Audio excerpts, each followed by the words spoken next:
નમસ્કાર, વડોદરા સ્પોટલાઇટ ન્યૂઝમાં આપનું સ્વાગત છે।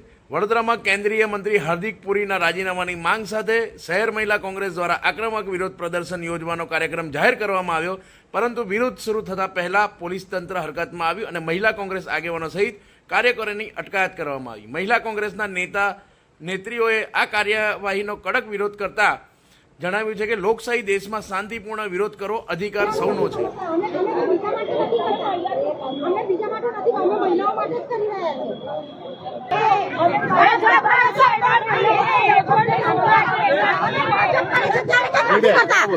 ભાજપના મળેલા બધા માળતિયાઓ છે જે અમને પૂરી